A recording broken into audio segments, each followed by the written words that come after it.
vai ficar sem direção.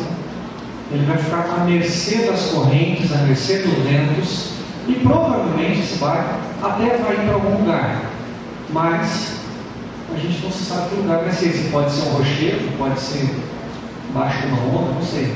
Ele corre um risco sério de naufragar, tá?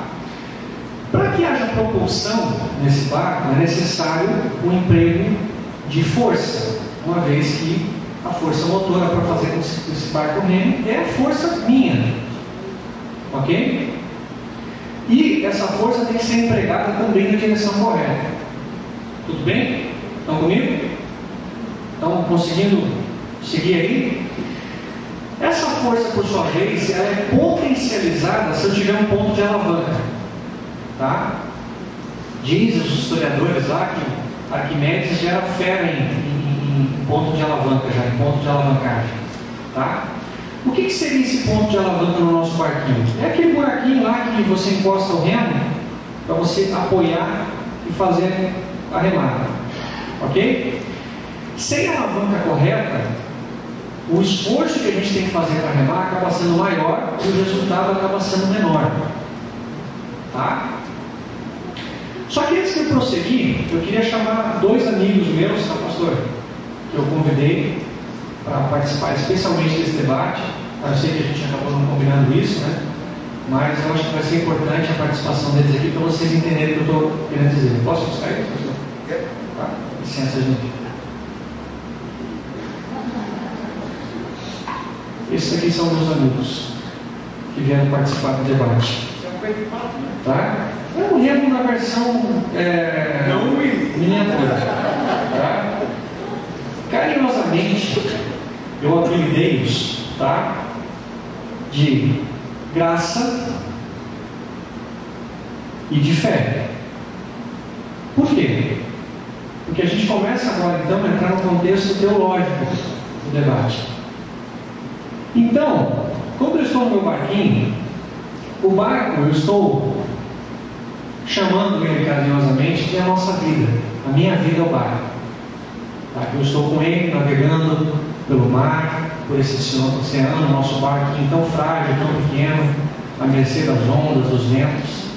Mas eu tenho nesse barquinho a fé e a graça de Deus. E, humanamente falando, eu posso estar até sozinho nele. Mas espiritualmente falando, eu posso ter a companhia do querido Espírito Santo. E lembra que eu falei um pouquinho atrás da questão do ponto de alavanca? O que vocês acham que pode ser esse ponto de alavanca? Quem que arrisca algum palpite aí? Vamos lá, gente, sem medo. Estamos aprendendo junto aqui. O que pode ser essa alavanca? A alavanca, ela potencializa o meu movimento, ela potencializa... Pode falar. O coração. Oração. A palavra de Deus. O que mais? O Espírito Santo. O alvo. Pode ser. Na minha visão, em oração com Deus, não que seja a visão mais correta, mas em oração eu entendi que a alavanca que faz com que a minha força seja potencializada no Senhor, a minha fé e a graça de Deus sobre a minha vida, é a obediência irrestrita e incondicional à vontade de Deus e à palavra dele. Vocês concordam? Se eu estou obedecendo, logo a obediência vai ser a meu favor. Se eu estou desobedecendo, seria mais ou menos o seguinte: imagine que eu vou pegar um remo que ele está apoiado na alavanca. Então eu tenho a potencialização desse movimento. Se eu alavanco esse remo em mim, o que vai acontecer? A força toda é minha. Eu vou ter que empregar um esforço muito maior para que esse barco tenha movimento. Então, essa alavanca eu estou chamando ela de obediência à palavra e à vontade de Deus. O que acontece?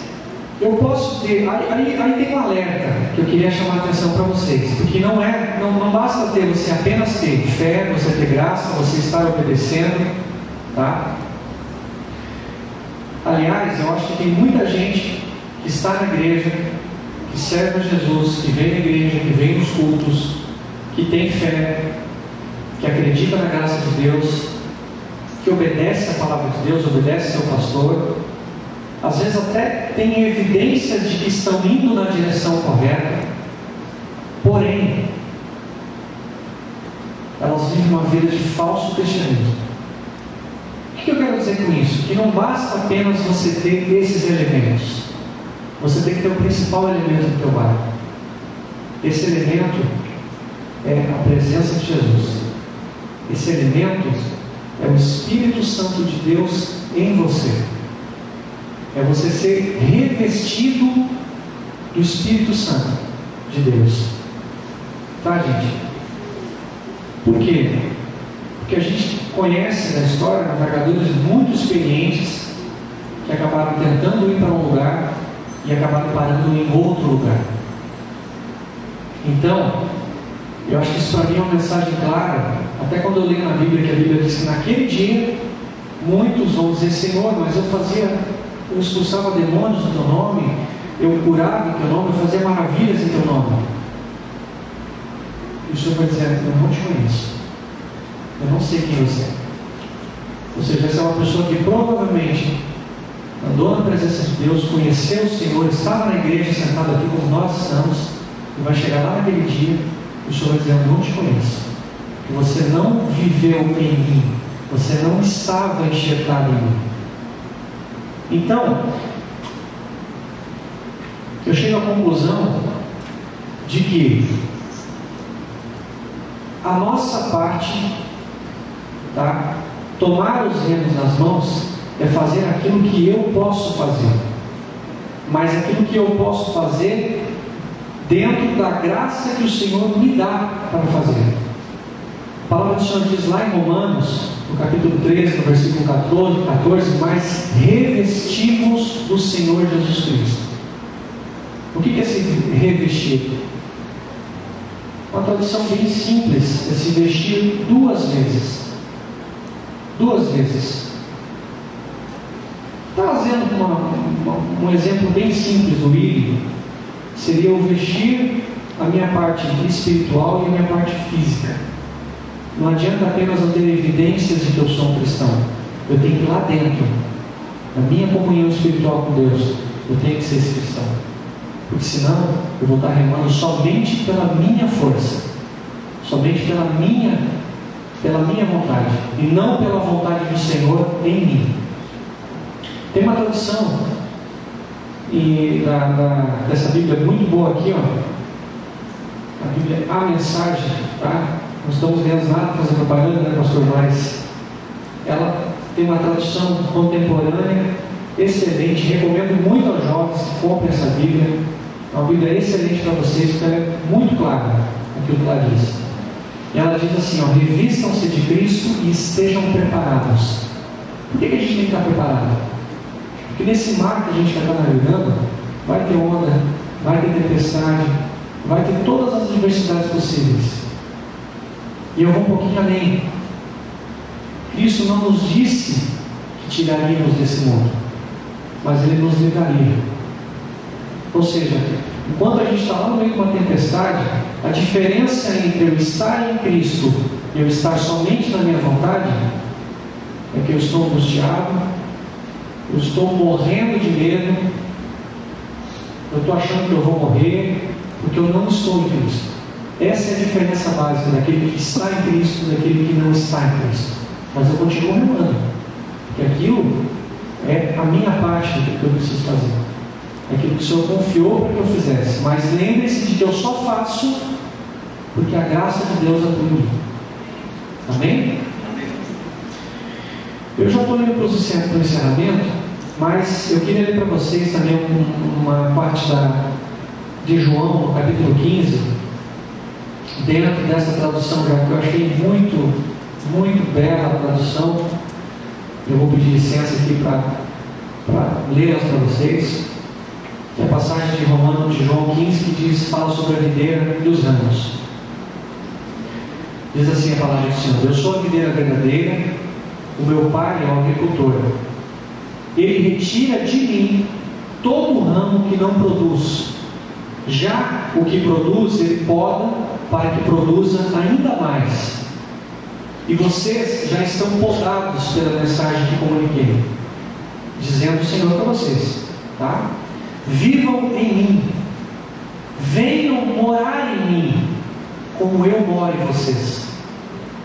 Sabe o que eu achei incrível disso? Aleluia! Às vezes o Senhor, Ele está morando em nós, mas nós não estamos morando no Senhor. Já parou para imaginar isso, irmãos? Que coisa triste a gente viver à mercê da graça de Deus. Eu fico temeroso às vezes nas minhas orações. Eu digo: Senhor, que eu não perca tempo na tua casa, que eu não chegue no céu de mãos vazias, como um crente de banco que passou a vida inteira sem deixar nenhuma marca tua aqui nessa terra. Sabe por quê? Que talvez até Cristo viveu em mim, mas eu não morei em Cristo. Eu não estava nele, eu estava em mim. Eu sou a videira. Assim como o ramo não pode produzir uvas por si mesmo, mas apenas se estiver no meio da videira, vocês não podem produzir frutos se não estiverem unidos a mim. Aí você entende o que tem de gente na igreja sem fruto? É porque não está ligado em Cristo. Está ligado em qualquer outra coisa que não é em Cristo. Eu sou a videira, vocês são os ramos. Quando estiverem unidos a mim e eu a vocês, num relacionamento íntimo e orgânico, não imaginam a colheita que terão. Separados, vocês nada podem produzir. Qualquer um que se separa de mim é um ramo morto, que é apanhado e jogado na fogueira. Mas se vocês estão em mim, as minhas palavras estão em vocês, estejam certos de que as suas petições serão atendidas. É dessa maneira que meu Pai demonstra quem Ele é. Quando vocês produzem frutos, quando demonstram maturidade como meus discípulos. Saibam que eu os amei como meu Pai me ama. Permaneçam no meu amor. Se guardarem os meus mandamentos, vão se sentir absolutamente em casa no meu amor. É o que tenho feito: guardado os mandamentos do meu Pai e permanecido no seu amor. Estou dizendo essas coisas com um propósito: que a minha alegria seja a alegria de vocês, e que a alegria de vocês amadureça. Lembrem-se, vocês não me escolheram, eu os escolhi e lancei no mundo para produzir frutos. Fique com essa mensagem no seu coração. Fique com essa mensagem. Depois a gente volta, pastor, para fazer as conclusões. Ou podemos fazer agora, depois? Ok. Então, só para fechar essa primeira parte, é importante que a gente tenha consciência de que existe algo que está sob nossa responsabilidade, algo que nós podemos fazer enquanto estamos aqui. Mas a gente só vai produzir algo que tenha valor para Deus de fato, se isso for produzido em Jesus, com Jesus em nós. E somente através disso é que nós temos graça e nós temos condições de continuar remando. Amém? Vocês entenderam? Não tem andaste segundo o curso desse mundo, segundo o principado das potestades do ar, do espírito que agora opera na desobediência, entre os quais todos nós também antes andávamos nos desejos da nossa carne, fazendo a vontade da carne e dos pensamentos. Olha só. E éramos por natureza filhos da ira, como os outros também. Mas Deus, não os meus gêmeos, mas Deus, que é riquíssimo em misericórdia, pelo seu muito amor com que nos amou, estando nós ainda mortos em nossas ofensas, nos vivificou. Deus nos vivificou. Eu não revelei nada, irmão. Eu nem pensei em entrar nesse barco, Deus já estava fazendo por mim. e vos vivificou juntamente com Cristo. Ei, pela graça sois salvos, não tem erro. E nos ressuscitou juntamente com Ele. Olha só, se não bastasse isso, e nos fez assentar nos lugares celestiais em Cristo Jesus. Foi Deus que fez isso, não foi os meus erros, não foi o meu esforço, não foi o meu desejo, não foi a minha vontade. Versículo 7: para mostrar nos séculos vindouros as abundantes riquezas da sua graça, pela sua benignidade para conosco em Cristo Jesus. Pela graça sois salvos, não pelo remo, por meio da fé. Olha só, e isso não vem de vós, não é do teu remo, é dom de Deus. Aí continua Paulo, não vem das obras, não vem dos remos, para que ninguém se glorie. Se o Willi remar melhor do que eu, o Willi pode falar, não, eu sou melhor do que o pastor, olha como eu remo legal. Não vem dos remos, não vem das obras, para que ninguém se glorie. Entrega, render-se, prostrar-se, morrer, aleluia, isso é salvação. Mas aí alguém diz, pastor, meu trabalho, meus estudos, minha responsabilidade, minha vida social, minha vida espiritual, as coisas que eu tenho que fazer, mas isso é Cristo, isso é fazer parte de Cristo, isso é estar em Cristo. Deus fez isso, Cristo fez isso, e nós devemos fazer isso, como disse o Willi, revestido. Eu não uso a palavra revestido, é bíblica ainda, mas eu quero dizer a palavra em Cristo, para glorificar a Deus. Veja só, irmãos, quando você aceita Jesus e você se torna um bom marido, sabe por que Deus é glorificado com a tua vida? Se fosse os remos, a gente olharia assim, pô, mas olha só, olha como o cara é bom para fulano. Não, mas ele é um cara bom, ele é um cara de caráter, ele é um cara especial, ele é os remos dele. Isso não glorifica a Deus, isso não dá glória a Deus. É isso que Paulo está dizendo. Agora, quando você olha para o camarada era um caco, o camarada era um pecador, o camarada era um zero à esquerda, isso na verdade somos todos nós no pecado. Nós aceitamos a Jesus em mim, a palavra de Deus em mim, me faz tratar a minha esposa maravilhosamente bem, me faz tratar, mas o que esse cara tem diferente?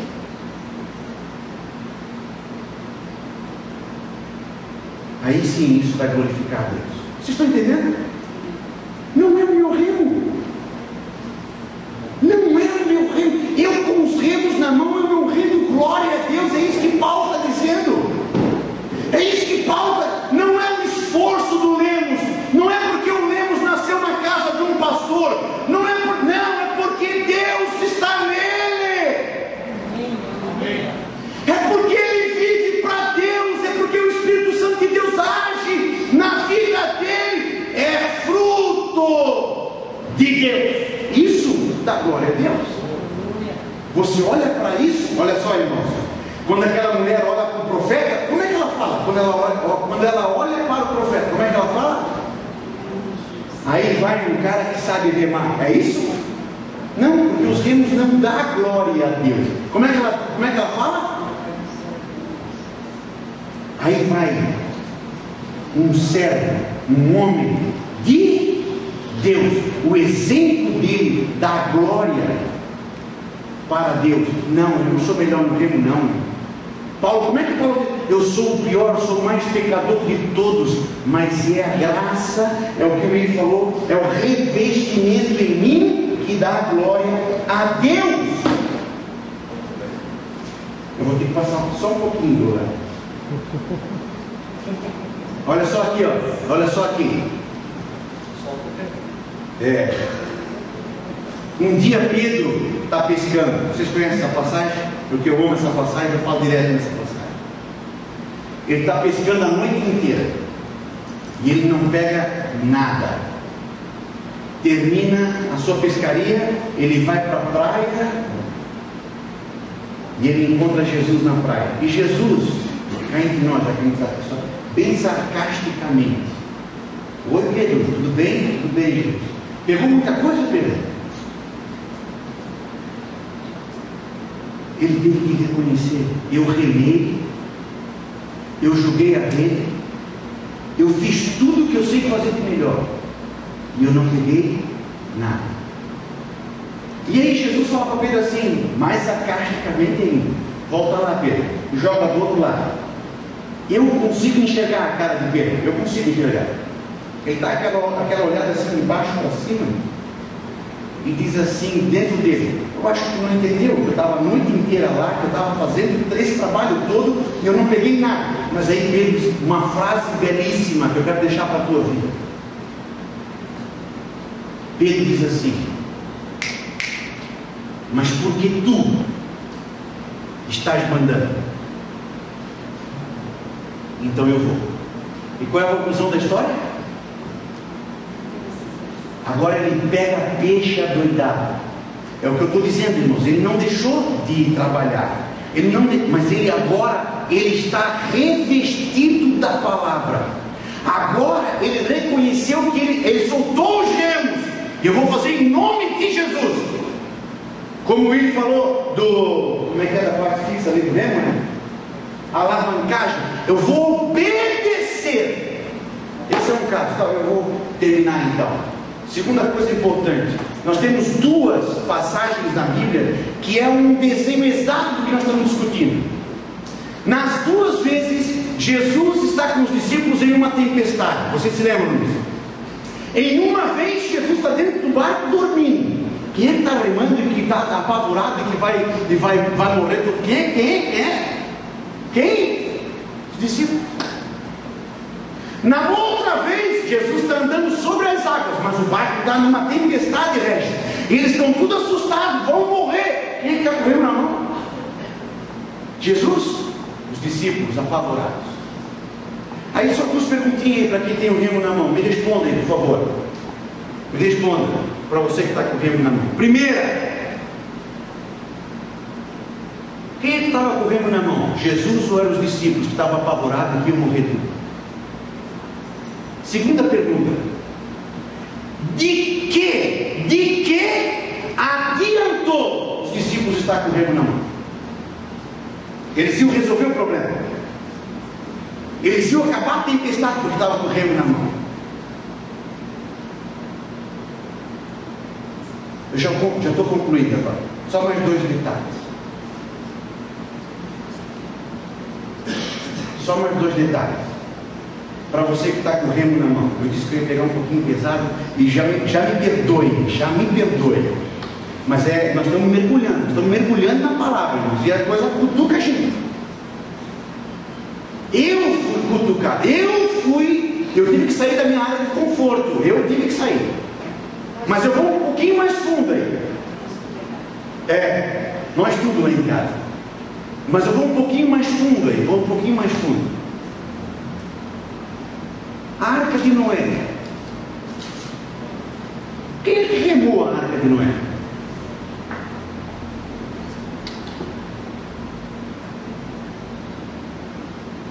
Quem é que dirigiu a arca? A arca de Noé, porque não tinha remo, ficou à deriva?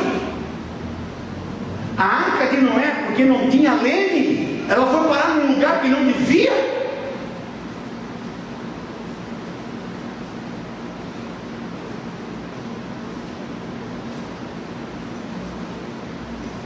Entrega, o salmista falando, entrega os teus remos ao Senhor, confia nele, e o mais Ele fará. Eu preciso só de 10 minutos.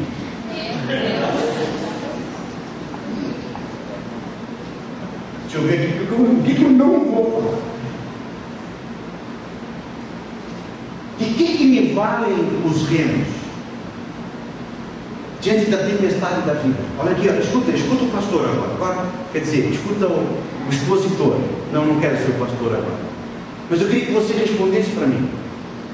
Quando tu está com enfermidade, quando tu está com o teu filho, como um dia eu tive com a minha filha no braço, e ela ia morrendo, o que te vale os teus remos nessa hora? Jesus, os meus remos dos dízimos, Senhor. Jesus, eu fiz jejum, Senhor. Vem cá, cadê o Tiago? O Tiago está lá em cima. Tiago, o dia que tu caiu na BR, que bateram em ti na moto, tu te lembrou dos teus remos? Tu te lembrou do teu esforço? Ou tu te lembrou de Jesus, Tiago? O que vale os meus remos? O que vale? Meu irmão, os remos é só frustração. Jesus, eu estou fazendo, eu estou tentando, eu estou suando e eu não consigo sair do lugar. Entrega esse remo. Entrega esse remo. Escuta só, irmão. Já vou abrir para a senhora. Quem daqui que está com o remo na mão, que agora eu nem sei quem é, só sei que são 30 e eu estou apanhando quase 30. Mas quem daqui que está com o remo na mão tem coragem, e se você não tiver coragem, você tem que mudar de partido. Mas quem daqui que está com o remo na mão tem coragem de dizer assim: sabe aquele cara que está ali fora? Deus que me deu, mas eu tenho um parte naquilo dali, eu remei. Está vendo lá o emprego que eu tenho? Foi Deus que me deu, mas eu tenho parte naquilo. Não é assim só Deus, não. Eu remei para conseguir aquilo. Você tem coragem de dizer isso? Você tem coragem de dizer que tem mérito em alguma coisa na tua vida? Não, por causa de mim, por causa do meu esforço, por causa da minha luta. Você tem coragem de dizer isso? Na cara de Jesus? Você tem coragem de dizer? Ou é bênção de Deus sobre a tua vida porque você é fiel? Ou é bênção de Deus sobre a tua vida porque você é filho de Deus? Irmão, escuta, isso foi o que o filho pródigo não entendeu. Foi essa loucura que o filho pródigo não entendeu. O filho pródigo pensou que ele tinha que remar. Meu pai disse: meu filho já é teu. Isso, o irmão mais velho, está certo. O irmão mais velho não entendeu isso. Meu filho já é teu. Já é teu. Entra em casa, vamos fazer. Não, eu tenho que remar.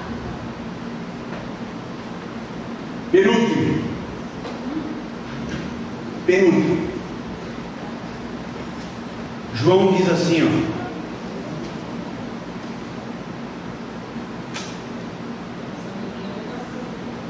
João diz, João 3:30, se eu não me engano. Convém que ele cresça e que eu diminua. Vamos só supor que você acredita nessa palavra de João. Não é uma palavra de Jesus, pastor, então não é doutrina. Então tudo bem, é verdade. Mas vamos só supor que você acredita nisso que João disse.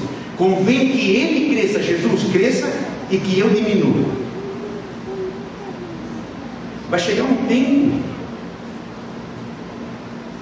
tempo que Jesus é tão grande na minha vida, e eu sou tão pequenininho, que eu vou sumir. Quem é que está com os remos agora?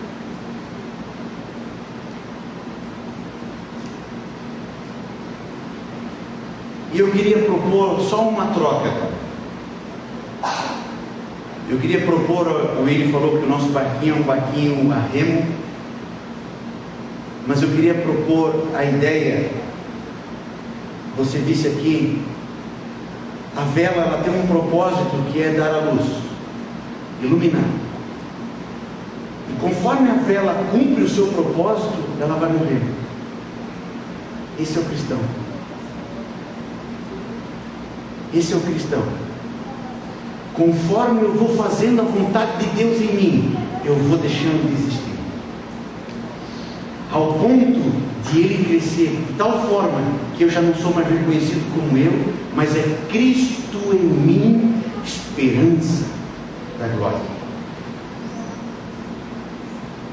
A vela tem essa funcionalidade. Enquanto ela funciona, ela morre. Mas o barco, a vela. E eu queria propor isso, que nós tivéssemos a ideia do barco agora, o barco à vela, não o barco a remo. Porque o barco, a vela, ele vai ser movimentado pelo vento. Que vento é esse? O vento do Espírito. Se é para nós ter um barco, então vamos construir essa ideia de que o meu barco é um barco à vela e ele é movimentado pelo soprar do Espírito Santo de Deus. Não são os meus remos, não é a minha vontade, e eu nunca vou ficar à deriva.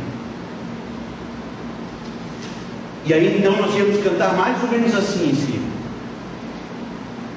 solta o cabo da nau, sopra as minhas velas e navega com fé em Jesus, e então tu verás que bonança se faz quando Cristo, pois com ele seguro será.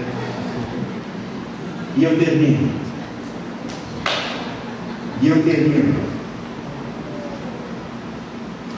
Tinha muitas coisas aqui, ó.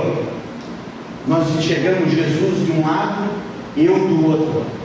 Mas a verdadeira concepção do cristianismo é essa: eu dentro de Deus, eu dentro de Jesus. Por último, e eu termino agora é de palavra. Mas eu queria voltar naquela passagem do barco na tempestade, porque essa é a ideia que nós temos, não é? Pô, mas como é que eu vou enfrentar a tempestade? Como é que eu vou enfrentar a vida sem os meus remos? Como? Ei, presta atenção aqui, os irmãos dos remos e dos sem remos também. Está lá os discípulos apavorados que o barco dele está numa tempestade, vai virar e vai morrer todo mundo. Diz o texto bíblico que eles estão cansados de remar. Olha só, e quem é que vem caminhando sobre as águas? Os irmãos se lembram? Quem? Jesus. E aí Pedro, olha só, irmãos, ainda não teve batismo com o Espírito Santo, mas Pedro, ele está louco. Pedro, ele está doido para viver essa realidade da fé cristã. Pedro, ele está doido, ele quer viver, porque ele está cansado de remar. Aí Pedro diz: Jesus, se és tu mesmo, diz para mim, e aí? O que Jesus disse? Pedro, vem. Olha só, irmãos, preste atenção, estou falando de Bíblia agora, não estou falando de opinião do pastor Lemos. Pedro largou o remo, e pior, irmãos, e pior, Pedro saiu do barco. Pedro saiu do barco. Olha só, Jesus disse: vem. E Pedro, descendo do barco, não só largou o remo, Pedro largou o remo, saiu do barco, andou sobre as águas para ir ter com Jesus. Essa é a fé cristã. É para isso que Cristo te chamou. É para isso que Cristo te salvou. Larga cabo, larga remo, larga barco e anda só na minha palavra. Vem. Amém.